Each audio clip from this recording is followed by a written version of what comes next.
voting proposal for multiple choice votes. The second one is our staking V2 write-up. That is a major, major shift in how staking works, obviously favoring players who are both actively and engaged in the game as well as our community. We're going to be obviously soliciting feedback on that. We've been working very hard with the Vault team on the smart contract itself. That smart contract is going into audit with a couple of firms as I speak. And so again, we're excited to kind of take the wraps off that. We're also going to be doing a pretty large PR push given, this is kind of a first of its kind staking system in the Web3 gaming space. And so I'm very excited to kind of get it out in the wild. I think it addresses many of the concerns that players have brought up relative to passive stakers. And again, it is very much designed to reward you for being a active and engaged player and community member by boosting the rewards that you're getting, as well as the voting stake that you have. So those two components, I think, again, are very, very powerful. And anyway, I'm excited to finally share that with the community. A huge shout out to the team at LG that's been working on that, as well as the Vault team, who has really worked tirelessly to again, mold and shape a smart contract that we think, again, really kind of revolutionizes the staking system. So those should launch in draft proposal form next week for community kind of feedback, buy-in. All the counselors who have been sitting idle, you're about to get slammed with a bunch of different things. The final piece is what I've been teasing, which is our Meta Boost voting program proposal. The idea is that once a month, we will let the community kind of vote based on a menu of choices in terms of effectively like boosting a certain aspect of the game. So it could be as simple as collecting berries of a certain class type over the course of that year or month. If you are, obviously heavily oriented towards that specific class, you might vote towards that class. So we are very interested in creating a consistent cadence in which the community is actually directly voting on meta. Again, that's presented as a menu from our design team. We can tune and balance based on any choice that you might make, but this is a great way to see the community actively involved in tuning changes, which I think is a really special thing and will be another industry first for us here at Crypto Unicorns.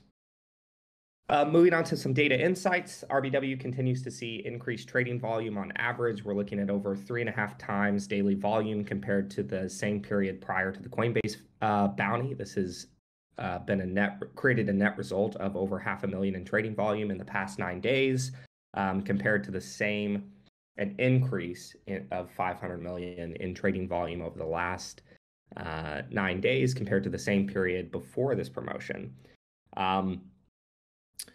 Another big win since the LVM has been released or was released, I guess, roughly a month and 2 days ago, if I remember correctly. We've seen over 1,000 additional lands locked into the game, minted from the LVM, which is phenomenal.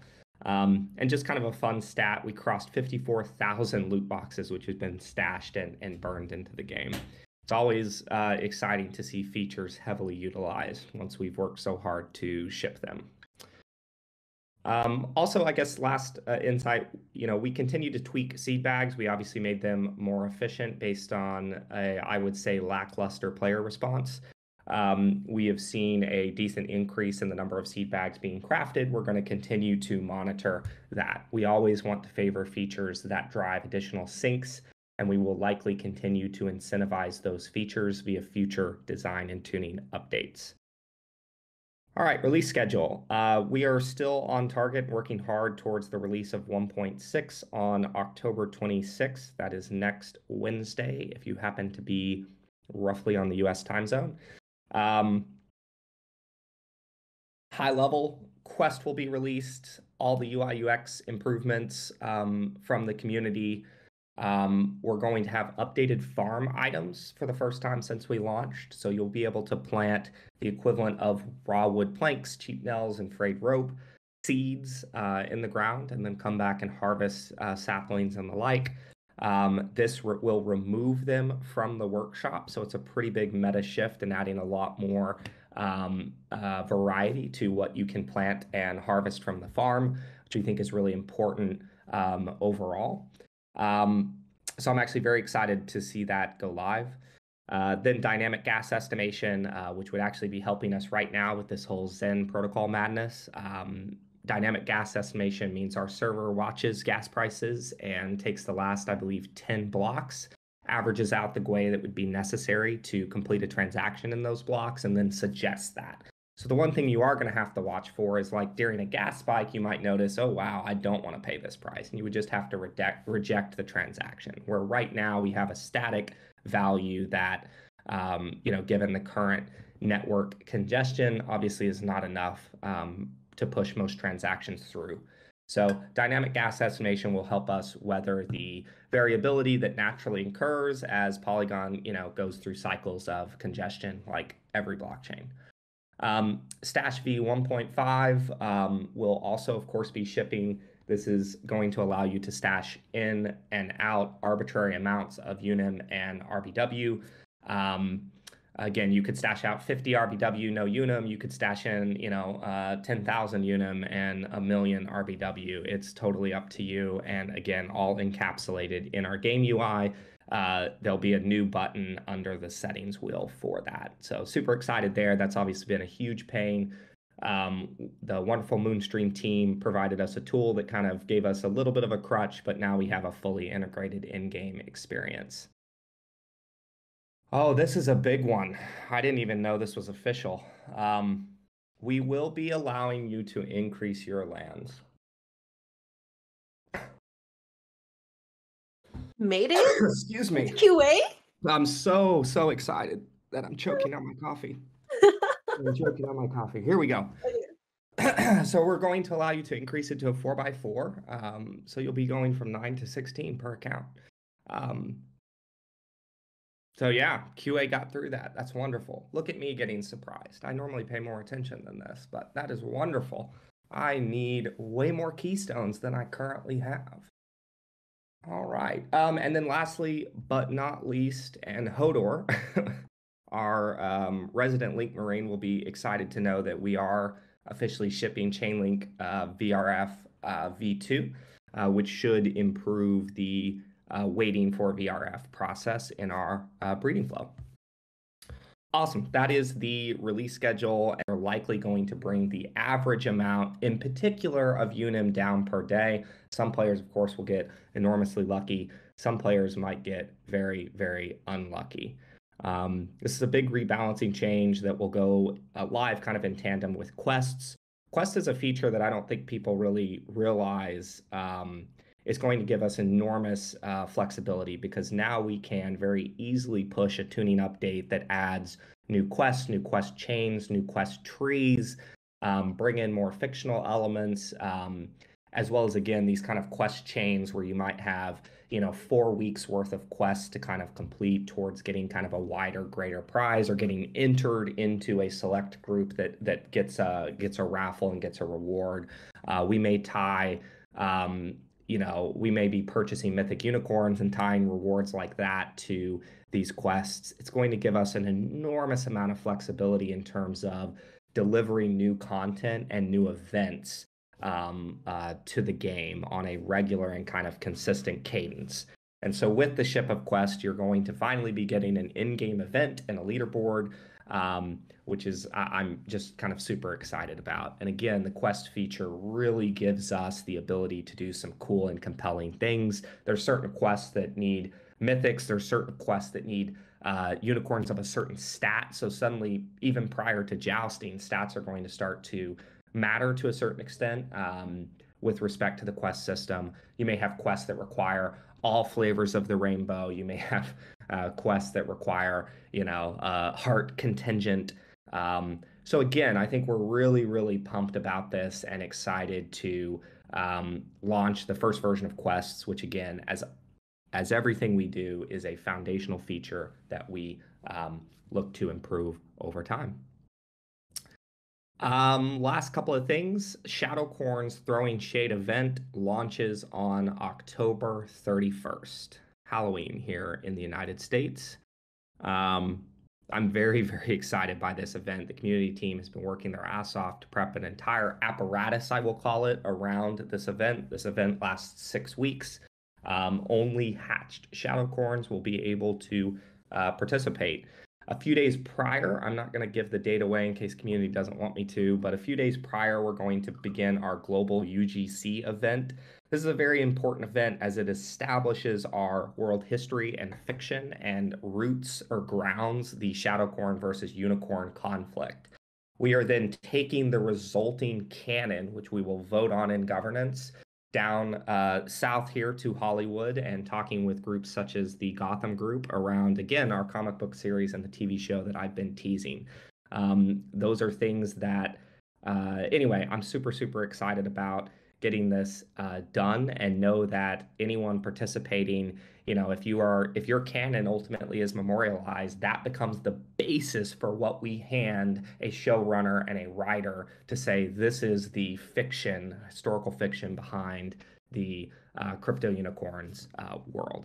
So the UGC event will begin a few days prior to the launch of Shadowcorns Throwing Shade. It's something that I would love to see as many people participate in as they want, and there will be lore master badges that are granted out, which again are going to directly tie into staking V2 and have some, pretty sweet XP associated with them.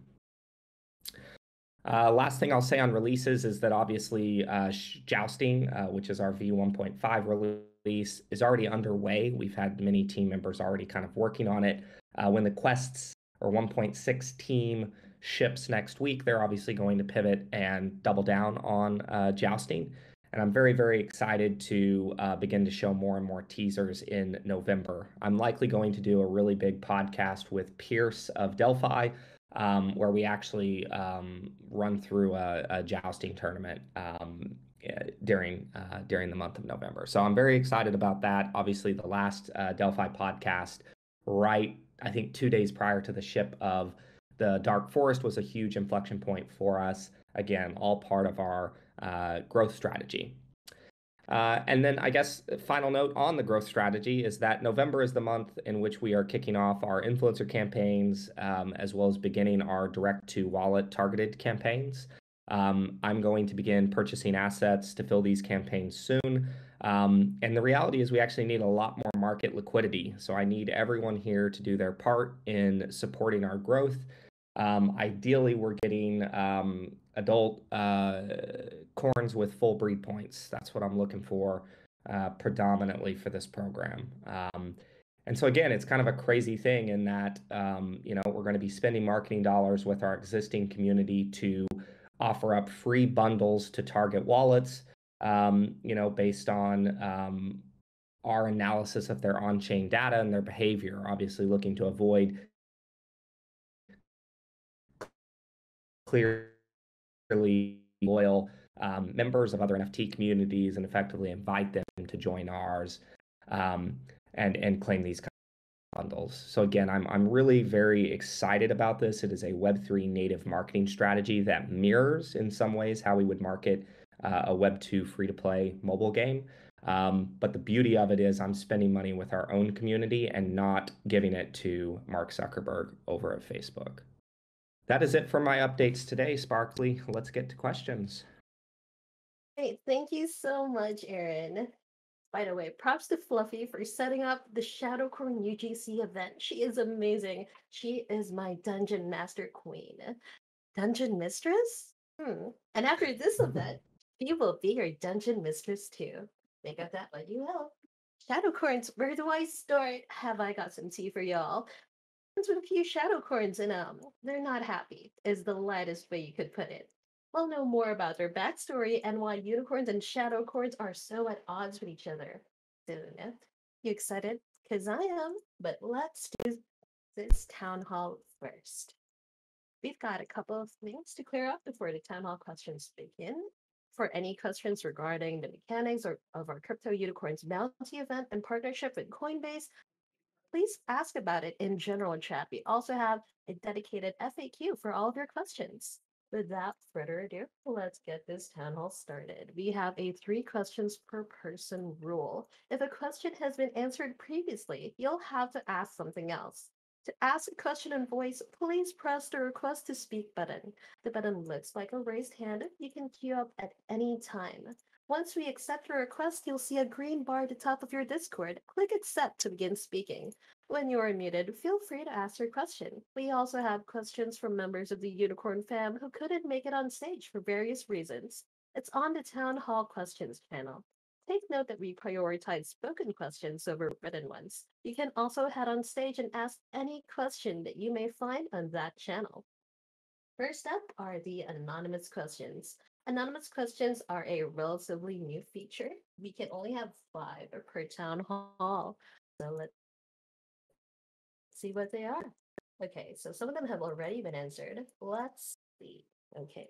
We are seeing QE for UNIM. How long will it last for? Bought from the market. Is this going to be burnt or just held? QE is likely to continue in some form through the end of the year. It is not being burnt. We are going to be increasing protocol owned liquidity. So the first time we did that, I think prior to starting QE, we had, I don't know, 5, 6, 7, maybe as much as $8,000 worth of liquidity in total for Unum.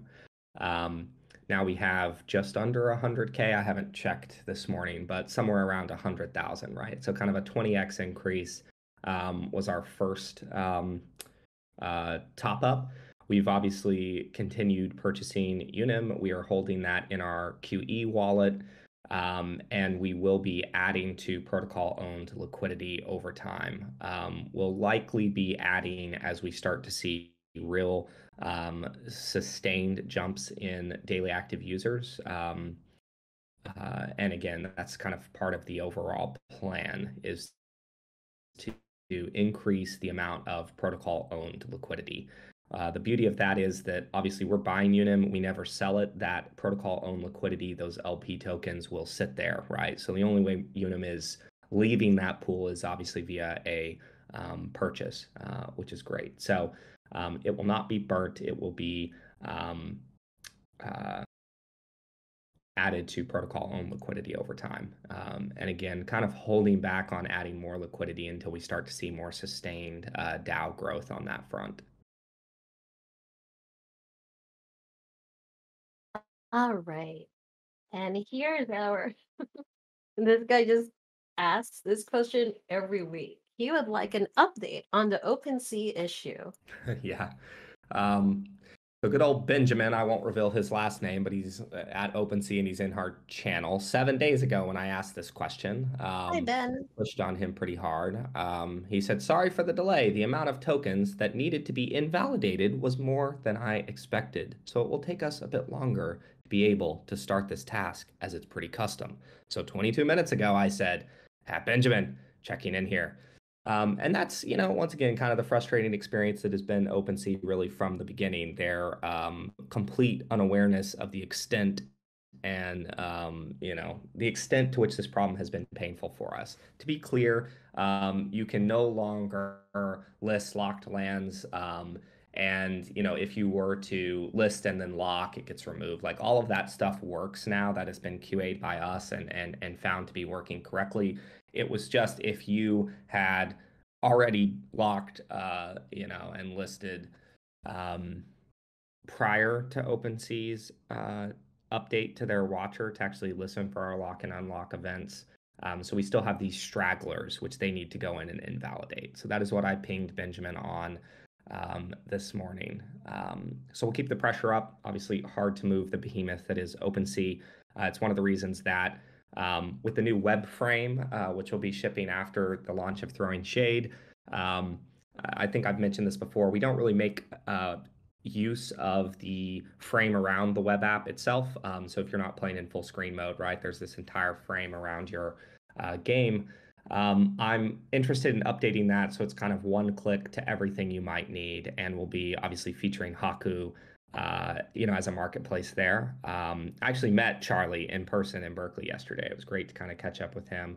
And yeah, obviously excited to feature them in the site as well as, links out to OpenC as we do today. But that web frame wrapper, I think, is going to be a kind of huge win for us. And yeah, I mean, Haku is certainly servicing our needs in terms of surfacing the breeding point, excuse me, the gene data and things that you might want. They were the first to listen to lock and unlock events.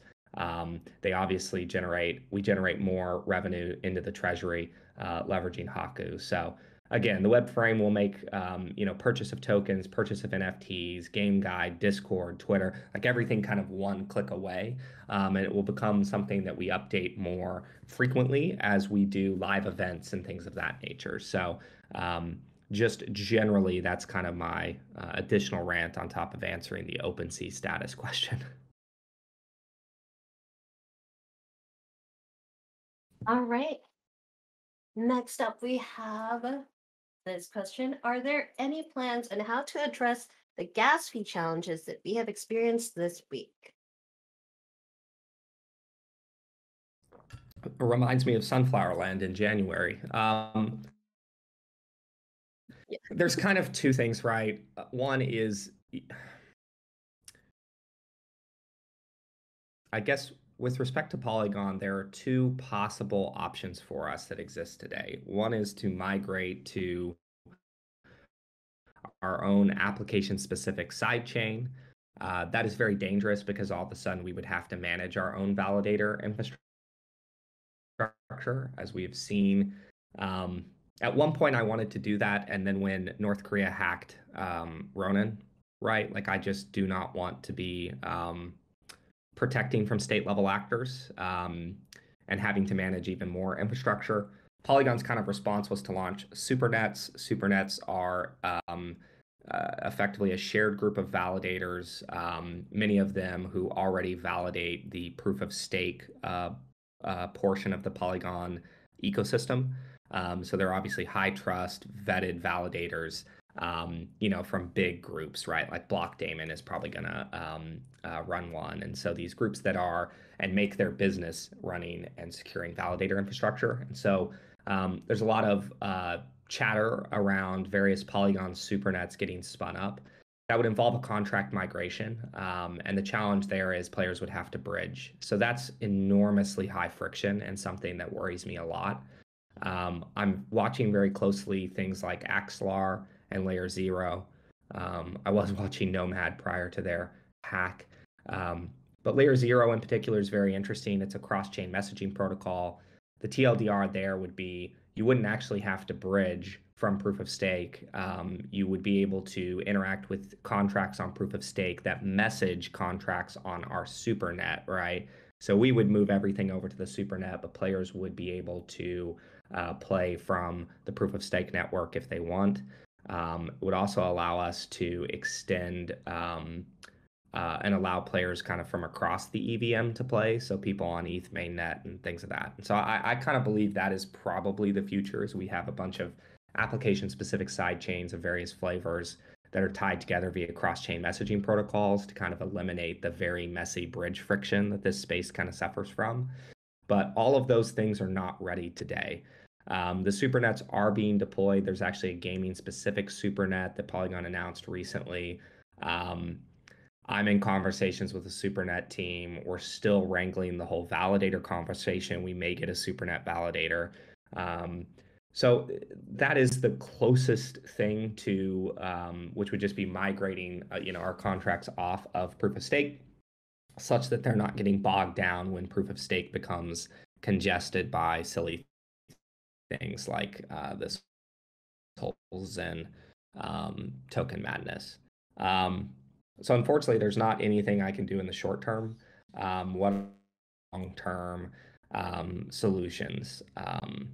ZK EVM did go live a good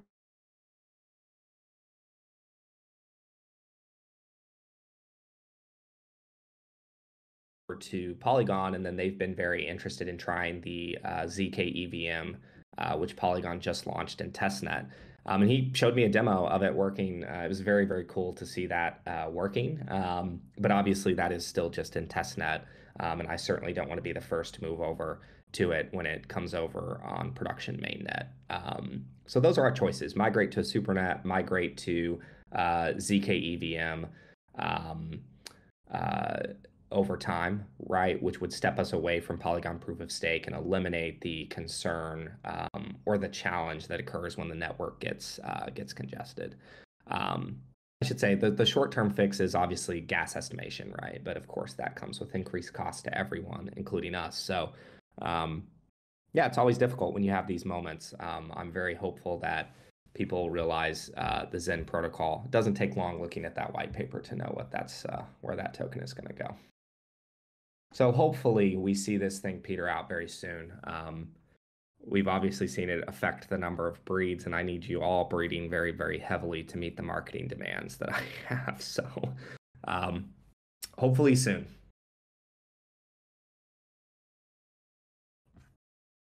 You got that? Are out of context? Aaron needs us to breed heavily. He needs it. It's desired. Desperately. Okay, here's a here's a follow-up question. Will Gatsby challenges impact jousting? No, there are no blockchain transactions necessary for jousting. That is kind of the beauty of the battle loops, right? You won't have to deal with those transactions. You know, if you're a new player, you'll obviously have to lock your jousting unicorn in once. But yeah, beyond that, there are no blockchain transactions for jousting.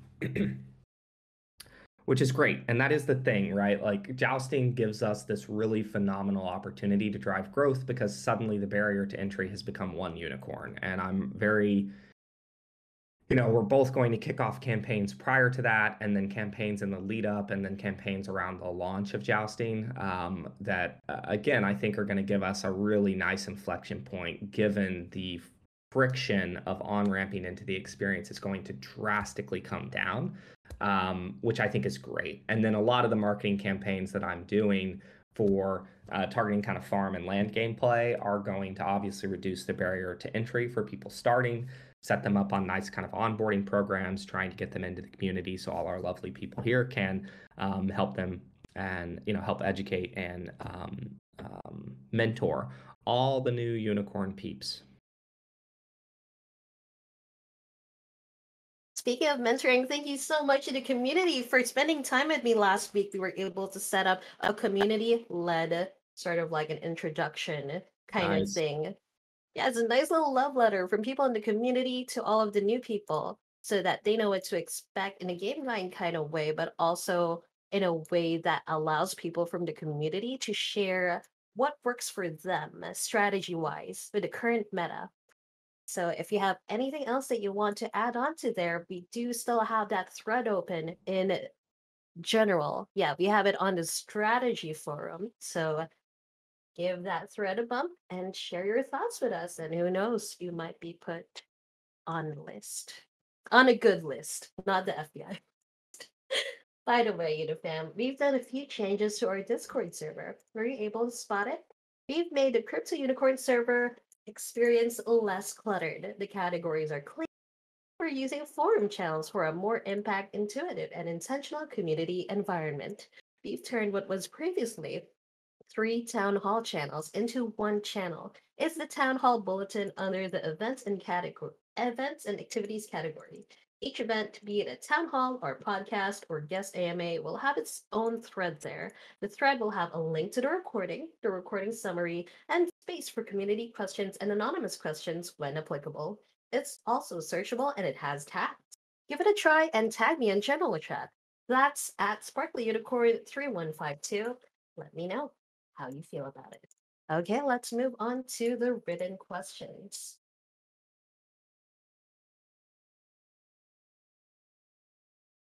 We have one here from Mef6. Hi, why on CoinGecko? Why is the RBW wrapped ETH pool not showing categories like gaming, play to earn, and metaverse on CoinGecko? Likely because we haven't touched that. Brian, our CMO, is responsible for all of that stuff. So y'all can ping him on that. It's a good point. Good point. If you did notice, though, we did get DApp radar updated, so it's showing much closer to the actual number of transactions across all of our contracts, which has been kind of helpful on that front. But yeah, where anyone in the community sees, hey, you need to be tagging here, or you need to be advertising yourself in this way on whatever it may be, whether it's CoinMarketCap, CoinGecko, DappRadar, any of these ranking sites, please get those suggestions over to us. Those are easy changes to make, and we're happy to make them. Too much surface area and too few people to watch all of these things. So it's a great suggestion. Let's get that in the list, in the queue, and over to the one, the only Brian, our CMO. All right. Okay, I've listed that down. We'll make sure that Brian gets that message. We have someone in the chat asking, when hoodies? I'm going to give that an eye emoji. And we're going to leave it at that. Okay, next question. What is stopping the team from announcing the possible rewards from early shadow coin hatching? Are the rewards yet to be finalized? We're approaching the last week of October, and we don't have an article yet on how shadow coin staking can be done. Can we have a sneak peek on the details? Sneak peeks are certainly coming on that front. I think as of yesterday, we're very close to finalizing the rewards. We're trying to do some fun IRL rewards that are very, I would say, kind of high quality. Of course, this, obviously we're past the snapshot, so you missed it if you did not hatch already. But yeah, we're trying to do something high quality without obviously eviscerating our merchandise budget. And I guess I'll kind of leave it at that. But we are in active discussion with several groups on that front and lining all of that up. So I think Lois, our one and only executive producer, has been hard at work on that. And anyway, it is in progress. So yes, they're almost finalized. We know what we want. We just don't know exactly how many of these super cool things we can get made on the budget that we have. And then obviously get these distributed to people globally.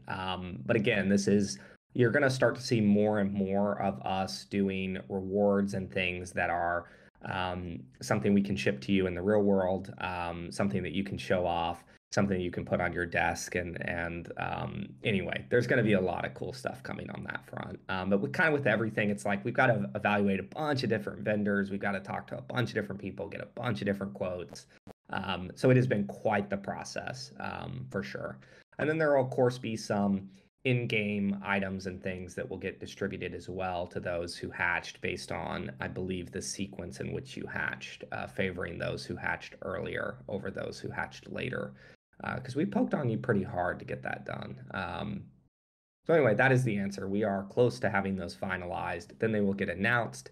And then as far as the Shadow Corns Throwing Shade event, there are teasers and more details coming up. But there is going to be a heavy element of mystery because we're doing some like live Twitch streams and events as that thing kicks off. And we want everybody to kind of learn together how that game is going to operate over the next 6 weeks. Not the next 6 weeks, sorry, the 31st, and then it will operate for roughly 6 weeks after that. Soon TM.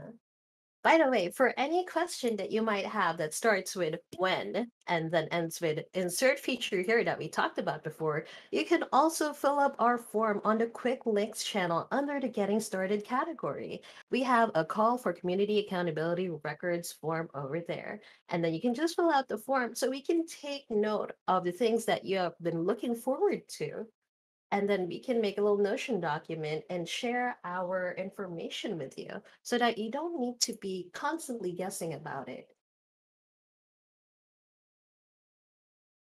Also, on the topic of merchandise, for our players in the Philippines, we will be in the Philippine Web3 Festival. That's going to happen on November 14 to 18, 2022. We're going to have a booth there, and with the booth comes merch. Connect the dots. I heard a That's rumor there's not just merch, but unicorns and land. Yeah, I heard that too. That sounds exciting. Imagine going to a physical place and getting NFTs of unicorns and Uh-huh. land. I heard a rumor there might be a shadow corner too. Yeah, and I heard that there's some things that you can only get there physically. So I don't Mhm. know. Might be a great place to hang out in. It'd be fun. I'm so sad I'm missing that and have to go to Freeze in Helsinki for slush. So Oh no. I am, but I'm speaking on a panel with the founder of SoRare, so that should be great publicity for us just generally. Nice. Okay, so that's November 14 to 18 in the Philippines, BGC. Touch grass with us, family. God knows we need it. Okay, and then another question from Ellis. Just in general, what are the earliest plans of the CE team to market the game? From November to December sounds like a good starting point to start, so we can put up a lot of events that are tied to the IRL events. Big time. So the question was really just kind of on marketing, correct, Sparkly? Yeah, Marketing yes. plans, yeah. So threefold. One is influencers. We have now, I believe, fully signed three. Last town hall we had one. The first starts November 1st. I think the second is mid-November, and the third, which is kind of a duo, I will call them a power couple in the space, is going to start towards the end of November. In addition to that, we're going to be starting to just drive some general awareness ads and campaigns on Twitter and YouTube. Again, that's really the smallest component of marketing spend, though. It's just generally to make sure there is broad awareness amongst the crypto kind of native crowd. As we've always kind of been largely under the radar outside of our social channels. So that's the first prong. The second and largest in spend is going to be what I'm calling our direct-to-consumer campaigns. In this, we are purchasing market buying assets to create bundles and then airdropping badges to very selective cohorts of wallets, initially on Polygon, and then we'll begin targeting other chains. We're going to be tying in awareness campaigns coupled with this. I'm calling it the Great Corn Drop. And so again, we're targeting wallets very specifically based on certain behavior patterns that, again, this really mirrors how we would market a Web2 mobile free-to-play game. There I would go to Facebook and I would say, hey, I need, I want to target, men and women ages 30 through 50, let's just say, in the United States, the APAC region in Europe, right? And Facebook would say, okay, well, here's the number of people, here's how much it's going to cost to target, et cetera, et cetera, et cetera. Well, in crypto and Web3, it doesn't make any sense at all to go to Zuckerberg because I can go and look at the on-chain data and understand the behavior of these potential players, right? The games that they play. Have they been net extractive? Have they been net value add? Have they been retentive? It's a treasure trove of incredibly valuable data that actually doesn't exist anymore in Web 2 because of the IDFA deprecation and the data privacy laws that have come into place. And so we're going to be airdropping badges that will allow these potential players to come and claim these starter bundles. They will have a nice onboarding program as well that will be kind of tied to them joining, staying engaged, staying loyal. And so I'm very, very excited about that. This is kind of the initial major push, and I'm going to be kind of fascinated to see how it works out given the very Web3 native approach that we are taking here. Again, we're spending money with our existing community to offer up effectively a free-to-play situation for new players, right? And that's something that, again, I think is a real benefit of the Web3 space. And again, we can bake incentives into our product that draw people and players into it. So you're going to see this combination of influencer awareness campaigns tied to kind of the great corn drop. We're going to be doing a lot of PR around it, given it is I think, a rather unique marketing strategy many people are not deeply thinking through right now, given most games haven't even launched yet, and the games that have launched aren't really in a position where they can profitably acquire players. So it's going to be a very, I think, exciting time through the end of the year. And then the last, it's not really marketing, but I consider it part of it is continuing to build out protocol-owned liquidity during this period of time and kind of going from there. So again, I've said many times, I need a lot more unicorn adults with full breed points spread and out on the store. The liquidity that exists today is nowhere close to the amount that I need for these marketing efforts. So anyway, again, I'm very, very excited to try it. Maybe I'm crazy, but again, this takes a template that worked very well in free to play. Obviously, in free to play, free is the best distribution possible. Um, and in free to play, I had to go and literally give Facebook money, which of course went to Facebook shareholders, right? Now I can give money to our existing community for producing assets that we then grant out for free to select players based on their actual wallet behavior. So we can begin to, again, we can shut off these badges if we're like, oh, we sent badges to top players in this other community and they came in and they were just flipping them back on the market, right? That's the worst that could happen. And again, it's kind of a net because we bought the assets on the open market in the first place. But we could literally shut off their badges. So there's a lot of protection that we have. And again, it mirrors how I would market a game in Web 2 free to play is I would look at a bunch of cohorts. I would say, oh, wow, this channel, Germany is really performing well. Let's double down there, right? And in this case, it may be, oh, interesting. Anyway, I can't reveal that. There are a few somewhat kind of vampire attack malicious-esque like kind of shots across the bow to some other communities that we might be firing before the end of the year as well. But I don't want to shoot that bullet yet. So that is the marketing plan. I'm excited to push on it. Oh, the last thing I'll tease, I found two really compelling products in the last week and have spoken with the founders of both teams that allow much more seamless on-ramp into crypto in terms of getting a wallet set up without having to manage keys, but gives you a ramp to take over your keys over time in a way that's like super, super compelling. That will probably be a Q1 plan, which will see us begin to broaden the audience beyond the crypto kind of native consumer. And again, one of the reasons I have such confidence with respect to our marketing plan is, we're sitting at, 3,500 plus monthly active users. We have a stickiness ratio of 60%, which means 60% of those monthly active players play daily. That is a phenomenal statistic when you look at and compare it to mobile free to play.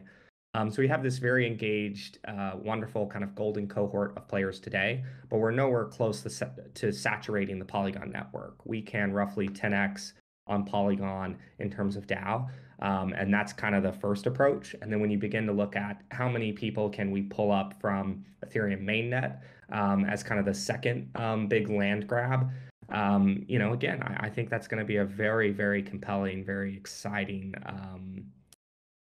thing. And anyway, I'm gonna end this rant here, but it's literally all I think about, all I dream about is growth, growth, growth, growth. Big mood of the day. Speaking of wallets, have you verified your wallet with us, Unicorn Fam? Head over to the Verify Wallet channel in the Getting Started category and click on the link to get your wallet verified. Shadow coin holders will get access to a special challenge just for them so they can plan their dastardly deeds against the unicorns. We might also be using this model to gate governance to SRBW holders, but it's still under development. Please reach out to us if you have any ideas or suggestions that you'd like to share. This will also be replacing our previous loyalty program form on CryptoSign, so it's a great chance to update your wallet.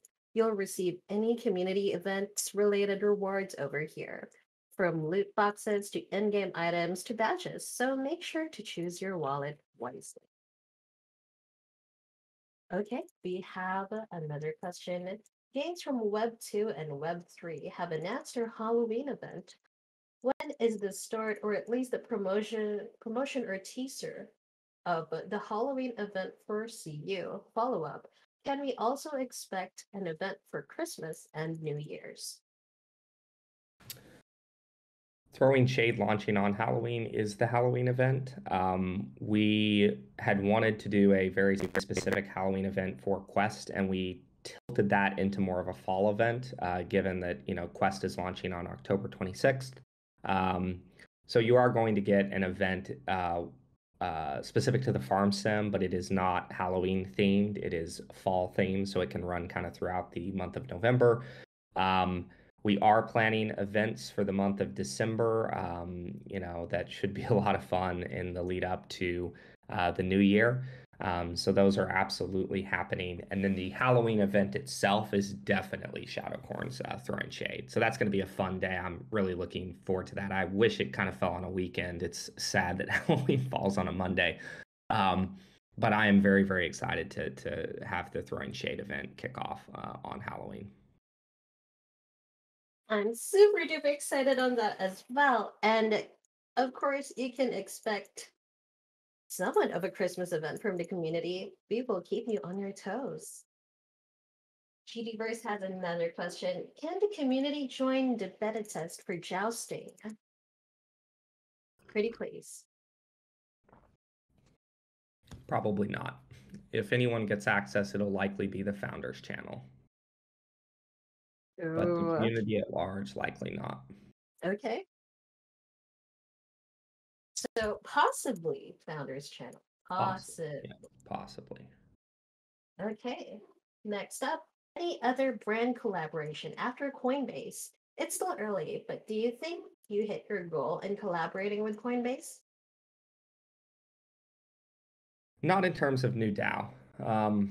We have seen a nice influx into Discord that seems to be sustaining. We've seen new entrants, and RBW volume increases have been great to see just generally. That is helping us with active and ongoing listing conversations with other exchanges. And then, as I mentioned, we did get introduced to the Coinbase listing team. That is a long, long road with Coinbase.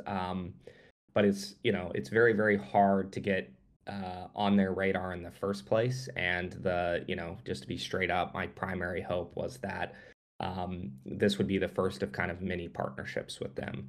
So I'm a bit disappointed in terms of how many new players it has driven into the game.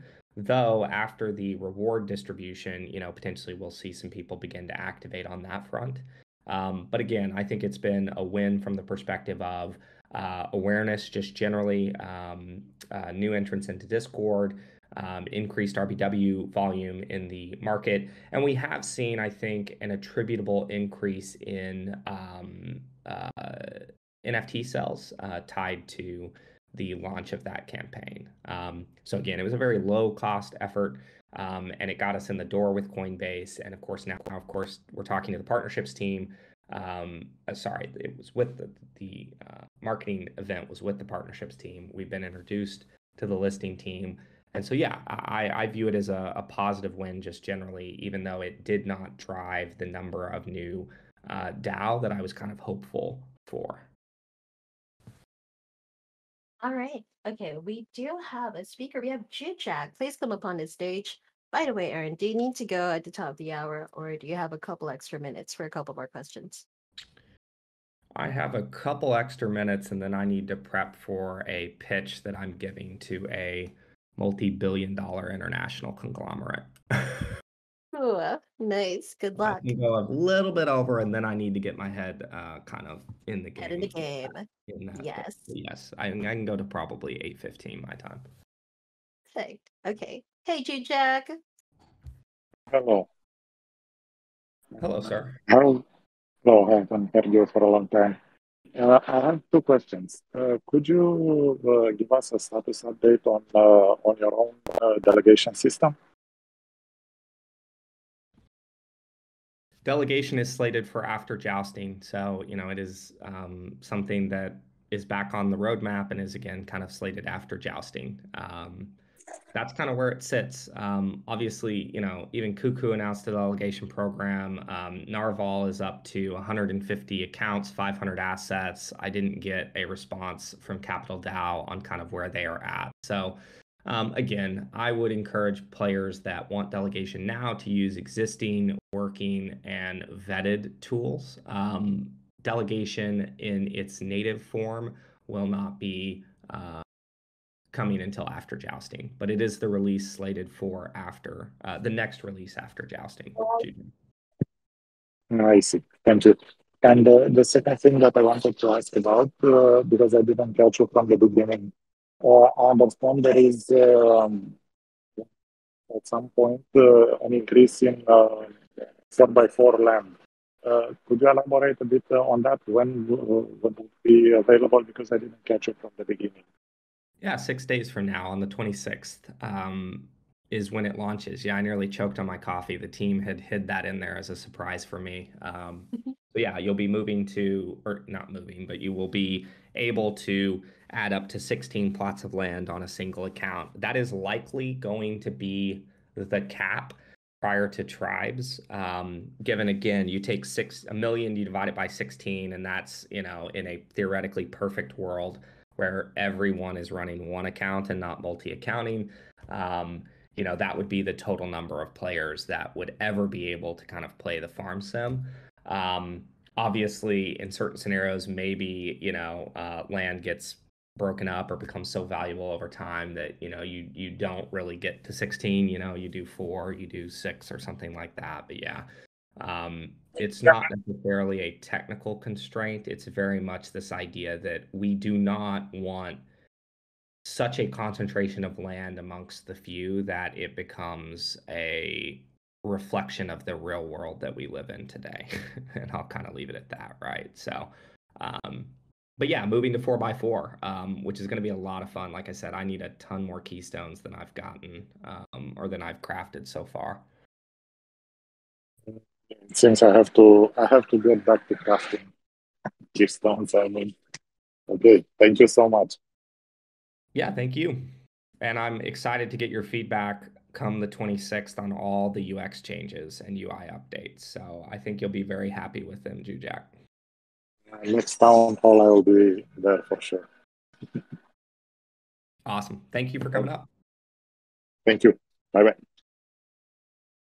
Thank you so much, G-Jack. Okay, we have another speaker. Hey, it's one of my favorites. Hey, 404, come on over. Good morning, guys. How you doing? Doing great. I have 2 questions. The first one being our Polygon node. Any updates on that? I noticed that transactions have been costly lately. I don't know if that would help out with that or transactions in general. I just wanted to see if there's any updates on that front. Yeah, unfortunately, having our own node is not going to get us around the network congestion. There is some question now around whether we were getting a proof of stake node or a supernets node. Regardless, they should be receiving the same amount of rewards. So the Polygon team is yet to reveal. My understanding is it's coming. The new token economic adjustment that they're doing. I don't know how close it's going to mirror what the Cosmos V2 token economics are. But the idea is like right now they have 100 validators on the proof of stake node. Those validators get Matic rewards. Those Matic rewards kind of diminish over time. This is all kind of in their documentation. And now with the supernets coming online, which are these shared validator pools, as well as the ZK EVM chain, which they've launched into testnet, they need to rethink how Matic is being distributed to validators across kind of the ecosystem. So it's been a little bit frustrating. I love that team over there. But it's been a bit of a back and forth on, are we getting a proof of stake validator, which I think is still our preference, or are we getting a supernet validator? But yeah, 404, unfortunately, in either case, having our own validator is not going to mitigate congestion issues. Yeah. That would only be us migrating to the supernet and bridging off of the proof of stake network, right? And then we would be kind of in our own little, I'll call it supernet fiefdom, right? And at that point, we would be we would not have the congestion issues that proof of stake is experiencing today. Right. Okay. And then the other question was, how long do you think the quantitative easing of the buying of Unum will continue? I noticed it's diminished just a little bit. Are you guys planning on, how long, do you plan on doing that for? Yeah, roughly through the end of the year. You're going to see in the treasury report, obviously all of this is like super, super transparent. And so, you'll know how much Unum exists in the QE wallet. And the plan is, as we start to see DAO grow and sustain, right?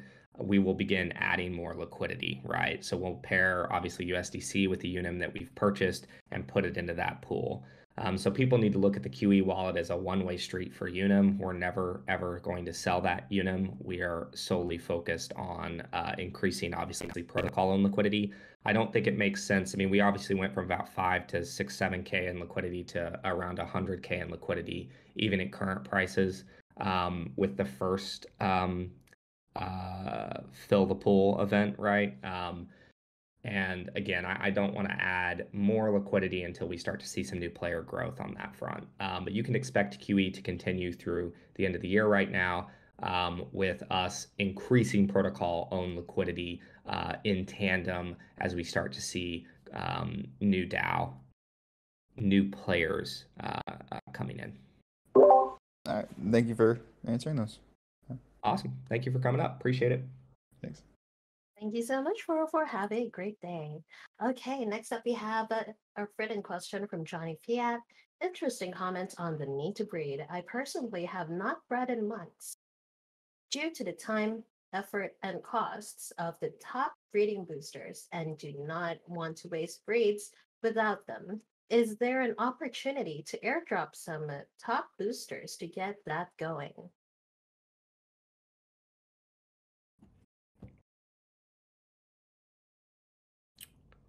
Potentially, but my design team wouldn't like me saying that because ultimately we want you to sync resources to have access to those items. I say that though, and actually, I guess in the events that I teased coming up, the fall event, there are likely going to be booster rewards similar to events that we've run in the past. So yes, I think there are likely events. Only the best players, of course, are going to, or the most successful players are going to be able to get access to those. But yeah, I totally hear you, Johnny. Those costs are rather prohibitive, even in the current market environment. Right now, though, again, I don't care about the stats of them, but I need adults with all their breed points. As many as possible, everyone. As many as possible. We do not have the liquidity that we need to grow. So, anyway, as everyone starts to see those buys occur, I would encourage people to do your part to grow our community here, and see if we can't just kind of show the world what Web3 marketing can really do.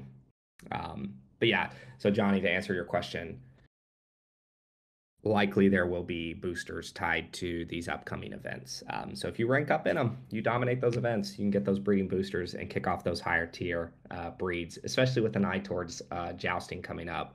The initial jousting tournaments and stuff, I mean, again, that's going to give us this opportunity to really start to bake in heavy rewards, given we know via a combination of luck and skill, those rewards are going to be getting distributed. So with the launch of jousting, you're going to see, again, the meta begin to shift more and more towards rewarding skilled and successful unicorns in the battle loops.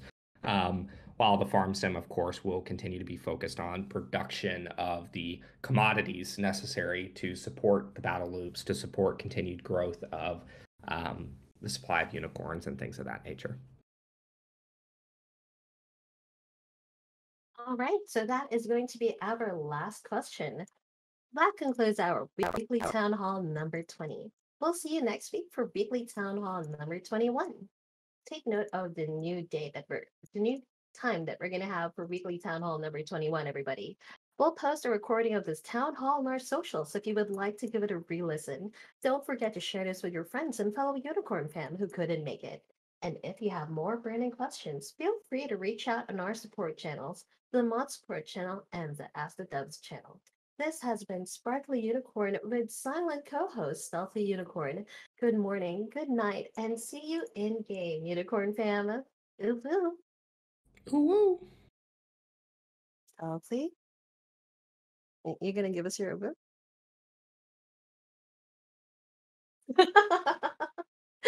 We heard you finally. Okay, let's take care of some of the questions that were asked in the thread that we can answer. So from, let me see. From Solius J, could we get more information on how the quest will work? We will release a Medium article about that. Some things are still being finalized. From RXIS, are the missing farm upgrade bonuses being investigated? When can we expect this to be solved? Is this an issue that is being prioritized? So is it being investigated? Yes. When can we expect this to be solved? We can't give you a specific date, but yes, it is something that is being prioritized, and we are looking to fix this on a major scale. So you'll be able to see our known issue post about it under the news and updates category. We did already bring this up, and we're going to give you an update there as soon as we make a breakthrough. From former Ponzi Donner, could you lift the veil on some of the quest rewards? Medium article. Sorry. Can we have a crafting event soon, please?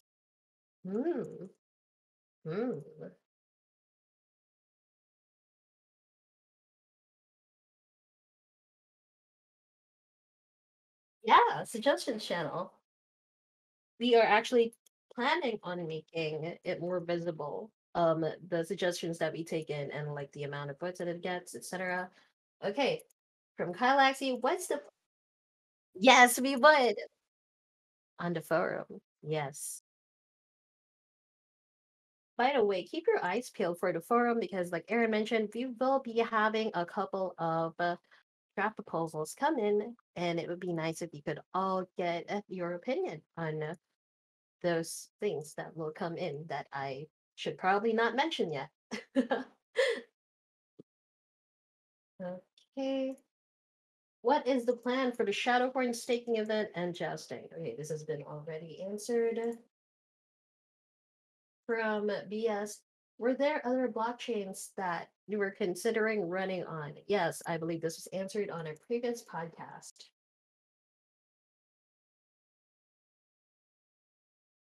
Are you planning to add more liquidity in the near future? From Yell, yes, this was answered. Unum QE also answered. What are your thoughts about double clicking the seeds on farms instead of clicking the seeds and then clicking start farming? I am going to take note of this, but also at the same time, Kaiser, please post this on the suggestions channel. I'd love to see this get a lot of votes so we can bring it up with numbers to the people who arrange for changes to be made to the UI. Devs do check the suggestions channel and they interact there sometimes. Like, you never know. You might see your suggestions in the next batch. Jeff and Rob and a bunch of other people check that very regularly. When staking V2, when it'll start, like the whole process right now is we're writing the draft proposal and then we'll post it on the forums and then we'll hear what everybody else has to say about it, and then we're all going to put it through a vote. When will Keystone materials be sold on the market? When indeed. Blog post explaining genes, breeding, and evolution. When? Good question. You should probably also post this on suggestions, but from what I remember from our Medium articles, we have quite a lot queued up right now. So when? Probably not soon. Also, if you could fill out the form on our Quick Links channel for the community accountability form, that would also go a long way to make sure that we keep our eyes on your request. Okay, that seems to be it. These are all of the questions. No one asked for data warehouse. Oh, so for the data warehouse, we have a post up on the poll channel under the general category. If you add your username there, we will notify you once the data warehouse is available. Last I checked, they're still figuring out like how many people they can handle. And once they finalize that and make sure that it doesn't crash, because of the traffic, I'm pretty sure they can roll it out. Okay, this seems to be all the questions. What are you looking forward to the most, Stealthy?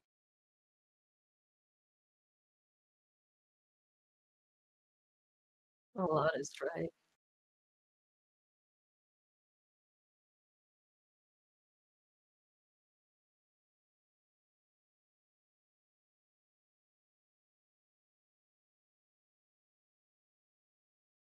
Right, Dungeon Mistress.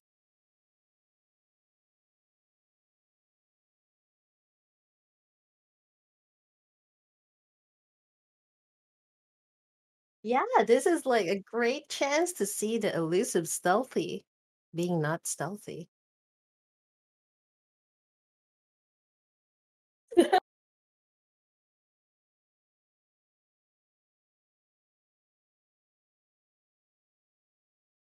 I'm excited for this one thing. That every time I try talking about it, I just sweat a lot. It's a whole thing. So let's just say, so you play the game, right? And then you go to Discord. What if there's another game that you can play on Discord, also with friends, and the rewards that you get in game could be rewards that you get on Discord, and the rewards you get on Discord could also be rewards that work for something in game. Just what if? That's really Not that I. juicy. Yeah. We'll finally be seeing some. Mm. Mm. We'll be seeing united community members. Maybe forming some. United. Maybe forming some guilds. Yeah, And like teams.